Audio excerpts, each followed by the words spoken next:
Hello everyone, I am सिद्धांत। आज का चैप्टर नंबर 14 है जो कि बीएफएम का है।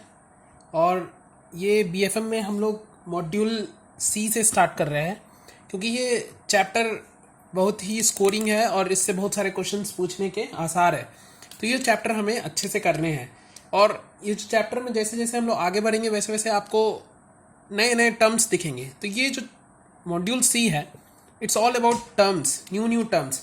तो अगर आप टर्म समझते चले जाएंगे तो आप चैप्टर काफ़ी अच्छे तरीके से समझ लेंगे। तो हमारा पूरा फोकस होगा क्वेश्चंस के साथ साथ हम लोग जितने भी नए नए टर्म्स हैं उसको भी समझते चले और पूरा चैप्टर समझें। तो ये चैप्टर का जैसे नाम है ट्रेजरी मैनेजमेंट। तो ट्रेजरी का मतलब क्या होता है? Funds and revenue of the state.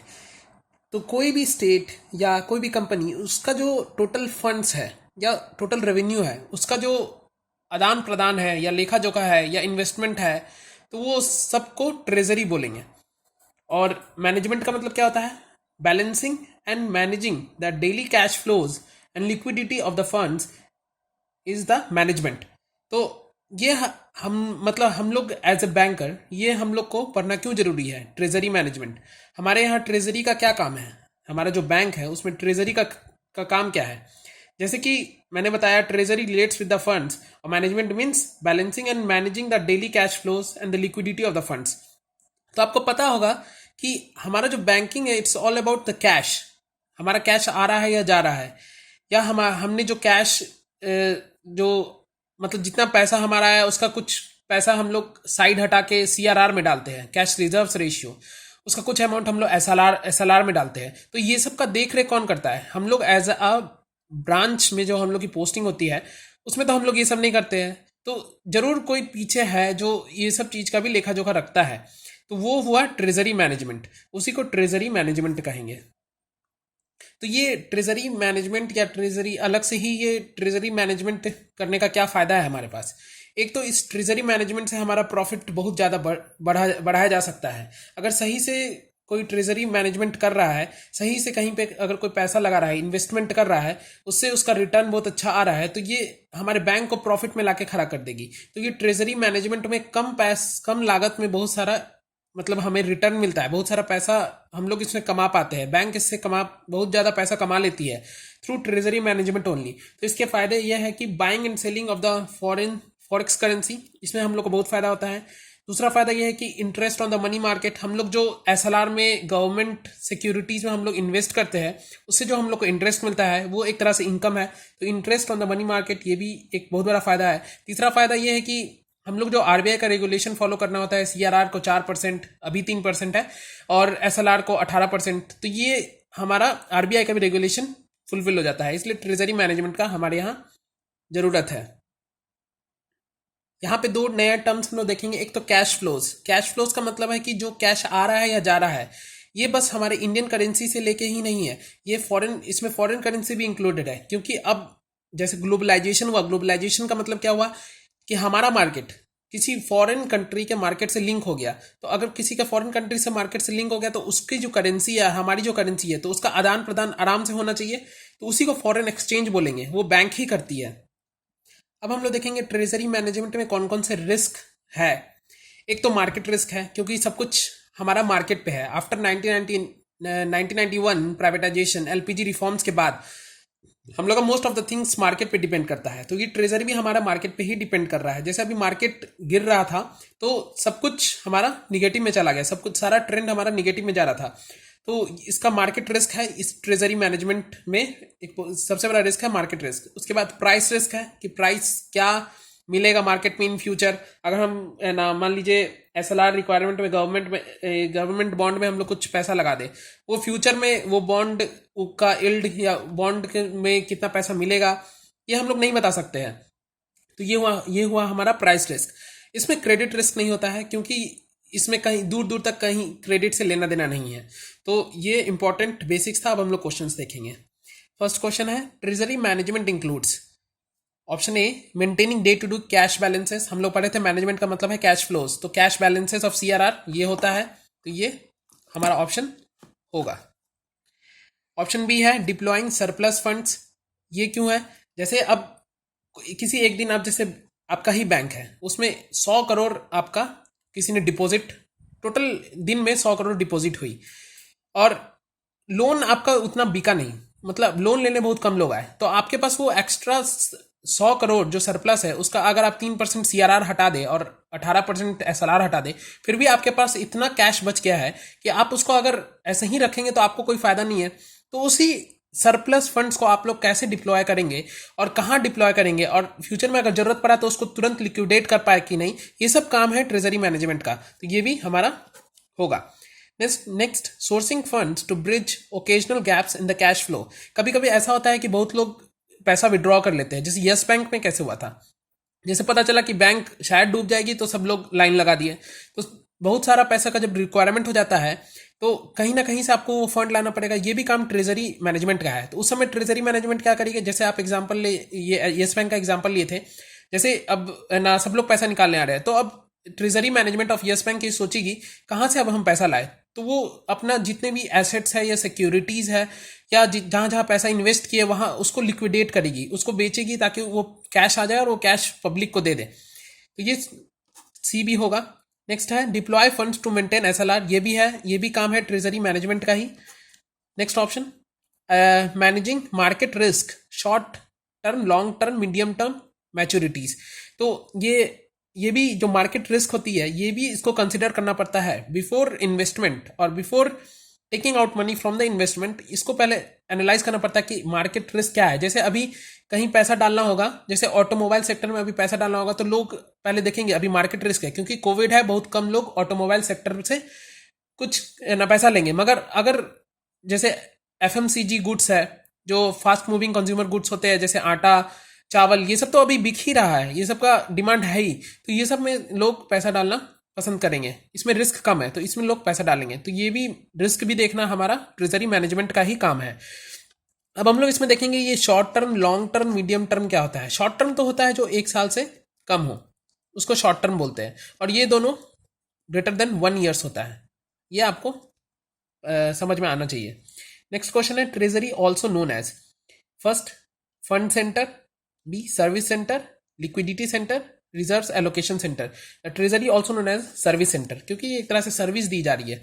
अब जैसे बैंक का तो ट्रेजरी मैनेजमेंट अपना है, मगर जैसे कोई कोई हमारे यहाँ मर्चेंट बैंकिंग उतना फेमस नहीं है, तो बाकी कंट्रीज में मर्चेंट बैंकिंग बहुत ज़्यादा फेमस है। मर्चेंट बैंकिंग क्या करती है, वो कस्टमर के बिहाफ में ये सारा ट्रेडिंग या सिक्योरिटीज खरीदती है और उसको बेचती है।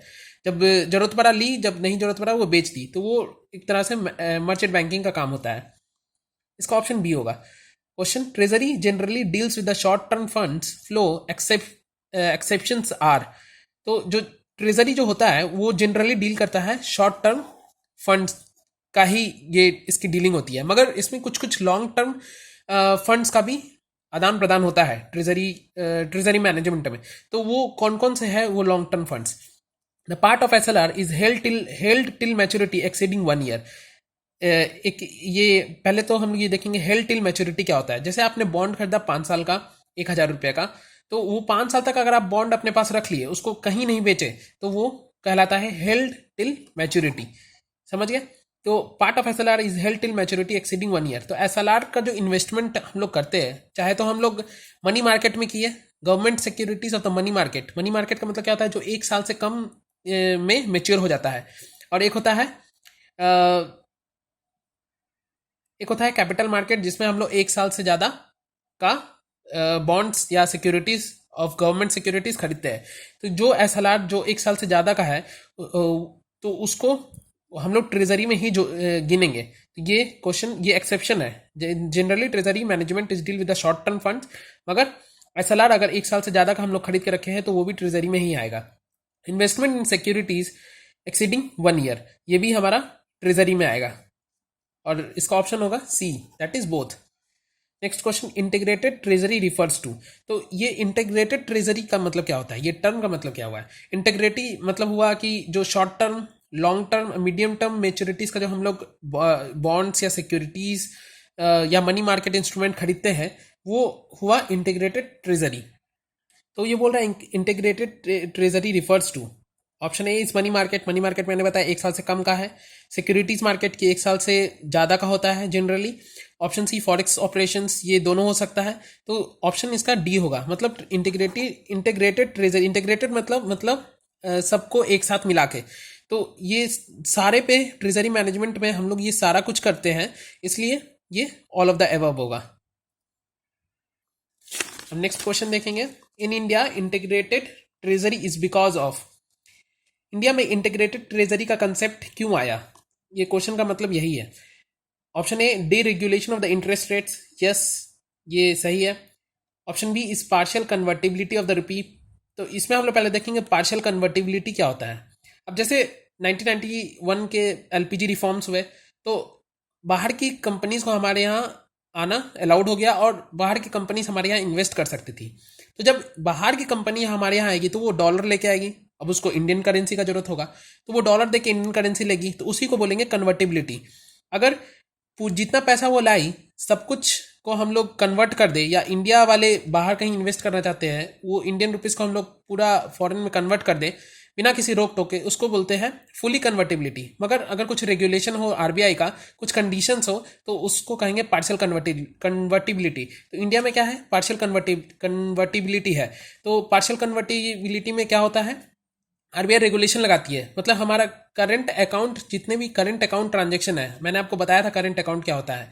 जो भी ट्रांजेक्शन, जो भी अमाउंट अगर 1 साल से पहले और बिना बिना वो कुछ एसेट क्रिएट करता हो, या 1 साल से पहले वो लिक्विडेट हो जाता हो, तो वो करंट कहलाता है। और 1 साल से ज़्यादा के लिए कैपिटल अकाउंट, या कोई एसेट क्रिएट होता हो 1 साल से ज़्यादा या लॉन्ग टर्म के लिए हो, वो कैपिटल अकाउंट कहलाता है। तो करंट अकाउंट जैसे गुड्स एंड द सर्विसेज जो हम लोग ट्रेड करते हैं, उसमें जो, अब जैसे आपको कुछ इंपोर्ट कराना हुआ बाहर से, तो आप उस जितना अमाउंट का चाहे उतना अमाउंट कन्वर्ट करवा सकते हैं। मगर अगर आपको बाहर बिल्डिंग खरीदना है, सिंगापुर में एक आपको एसेट खरीदना है, बिल्डिंग है जो, उसको आप पूरा नहीं कर सकते हैं, उसमें आपको आरबीआई का परमिशन लेना पड़ेगा। उसमें भी कुछ अमाउंट फिक्स्ड है कि आप इतना ही तक का बिल्डिंग वहां ले सकते हैं। तो ये हुआ पार्शियल कन्वर्टिबिलिटी। तो integrated treasury is because of deregulation of the interest rate. ये तो है जब हमारा इंटरेस्ट रेट आरबीआई ने रेगुलेट करना छोड़ दिया और मार्केट पे छोड़ दिया कि मार्केट जैसे जैसे डिमांड एंड सप्लाई करेगी उसी हिसाब से इंटरेस्ट रेट ऊपर नीचे जाएगा, तब से हमारा इंटीग्रेटेड ट्रेजरी बहुत ज़्यादा ग्रो करने लगा।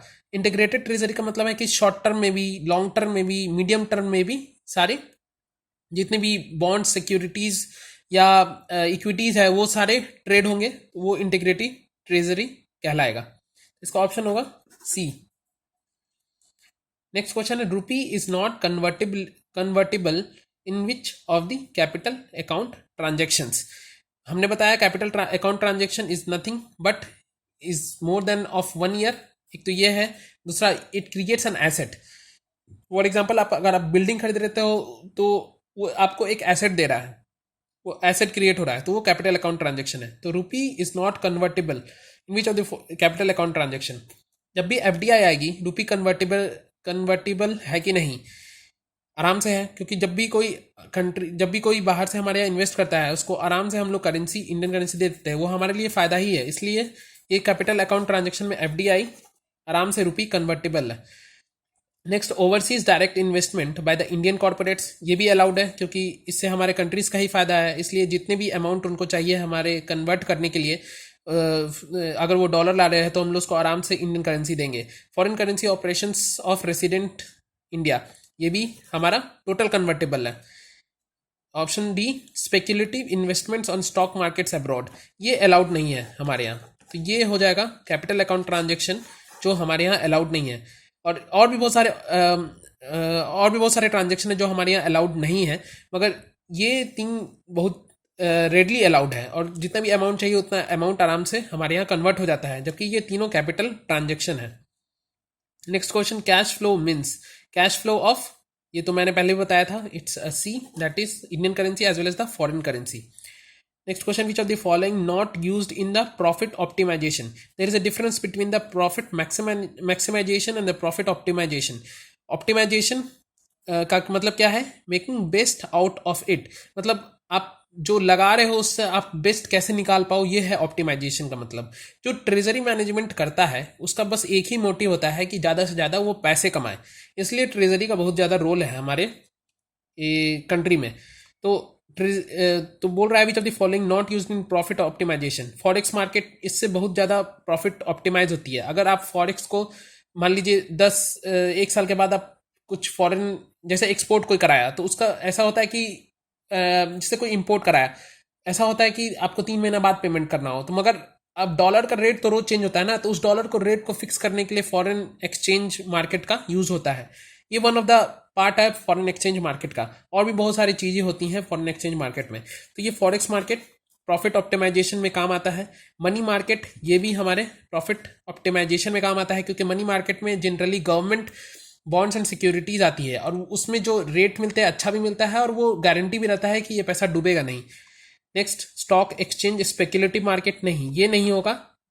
एंड डी, सिक्योरिटीज मार्केट, ये होगा प्रॉफिट ऑप्टिमाइजेशन में। स्टॉक एक्सचेंज, जहां भी आपको वर्ड स्पेक्युलेटिव आ जाए इसका मतलब ये आप समझ जाइएगा इसमें बहुत ज़्यादा हाई रिस्क एडेड है। स्पेक्युलेटिव का मतलब ही होता है कि सब स्पेक्युलेट करेंगे कि ना होगा कि नहीं। अब जैसे वैक्सीन जो कंपनी अब बोल रही है कि हम वैक्सीन बना लेंगे, तो उसका स्टॉक बहुत ऊपर अब भाग रहा है क्योंकि सब स्पेक्युलेट कर रहे हैं कि वो बना देगी, अगर वो बनेगा कि नहीं किसी को गारंटी नहीं है, इसलिए उसमें रिस्क बहुत ज़्यादा है। और स्पेक्युलेटिव का मतलब वही होता है, तो ये सी नहीं होगा, बाकी सब ऑप्शंस होंगे। नेक्स्ट क्वेश्चन है, P S S has greatly facilitated. P S S का मतलब क्या होता है? Payment and settlement system. ये जो हमारा पी एस एस एक्ट 2007 वाला है आरबीआई का, उसी से ये पी एस एस गवर्न होता है। और पी एस एस किस किस चीज़ में यूज़ होता है ये आप ऑप्शन देखें। मनी मार्केट हाँ होता है, क्योंकि money market is nothing but giving money from our side and taking the bond from the government, so इसमें मनी इन्वॉल्व है। सिक्योरिटीज इसमें भी है, इसमें भी ये पीएसएस ही करवाती है, पेमेंट एंड सेटलमेंट सिस्टम के तहत ही ये होता है। फॉरेक्स मार्केट भी पीएसएस के तहत होता है। प्लस कमोडिटीज मार्केट में पीएसएस के तहत नहीं होता है, क्योंकि कमोडिटीज मार्केट्स में अब जैसे कोई एक बोरा गेहूं है, उसका कुछ अगर ट्रेडिंग हुआ तो वो उसका अलग ही फंड है। और ये जो पेमेंट एंड सेटलमेंट सिस्टम अगर ट्रेजरी के संदर्भ में हम लोग देखें तो एक तो इसमें होता है CCIL, clearing corporation of India limited. अगर ट्रांजैक्शन हो गया है तो उसका टोटल सेटलमेंट ये clearing corporation of India limited करती है। एक एनएसडीएल सीडीएसएल होता है। एनएसडीएल होता है नेशनल सिक्योरिटीज डिपोजिटरीज लिमिटेड और सीडीएसएल होता है सेंट्रल डिपोजिटरी सिक्योरिटीज लिमिटेड। ये एनएसडीएल एनएसई के एनएसई का देखरेख करता है और सीडीएसएल बीएससी का सारा देखरेख करता है। मतलब जितने भी डिपोजिटरी सिक्योरिटीज है वो यहीं आके स्टोर होते हैं, एक तरह से आप ये समझ सकते हैं, मतलब कि वो प्लेटफॉर्म देता है उसको। नेक्स्ट क्वेश्चन है, RBI has permitted banks to borrow and invest through their overseas correspondent in foreign currency subject to which of the following ceiling. ये फैक्चुअल क्वेश्चन, ये आपको याद रखना पड़ेगा। आरबीआई बोल रहा है आरबीआई परमिट करता है बैंक को टू बोरो और invest through their overseas correspondent. Overseas correspondent का मतलब क्या होता है? कोई भी बैंक अपने मतलब दूसरे कंट्रीज में किसी बैंक के साथ टाई अप करता है, उसी को ओवरसीज कॉरेस्पॉन्डेंट बोल रहा है। In foreign currency subject to which of the following ceiling. It is C 100% of the tier 1 capital और United State dollar 10 million which ever is higher option.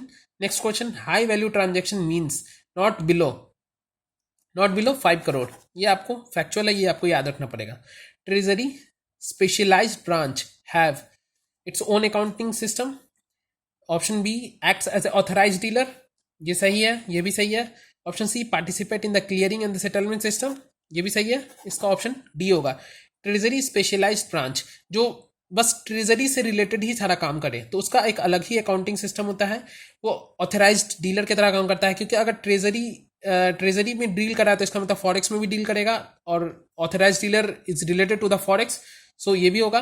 Participate in the clearing settlement system, हाँ अगर treasury है तो उसमें clearing और settlement तो होगा ही होगा, तो ये भी पार्टिसिपेट करेगा, तो ऑप्शन डी होगा इसका। Next question, treasury headed by. अच्छा, इसका हम लोग पहले हायरार्की देखते हैं। ये जो हमारा ट्रेजरी डिपार्टमेंट, जो हमारा ट्रेजरी बैंक में होता है वो कैसे, उसका सारा हायरार्की कैसा है वो हम लोग देखेंगे।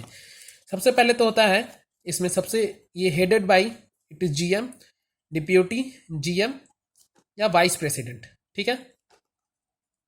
जैसे बैंक हुआ तो जीएम करेगा, मतलब जनरल मैनेजर, और कोई कंपनी हुई जैसे रिलायंस तो उसका वाइस प्रेसिडेंट या प्रेसिडेंट करता है। ये अलग अलग टर्म मगर सेम टाइप का पोस्ट होता है ये। अब इसके नीचे ये सबसे ऊपर हायरार्की में होते हैं, इसी के मतलब देख रेख में सारा सब कुछ वो होता है। इसके नीचे आएंगे चीफ डीलर, और यही डीलिंग रूम कहलाता है। और इसके अंदर अलग अलग तरह की चीजें ट्रेड या स्पेशलाइज्ड थिंग होती है।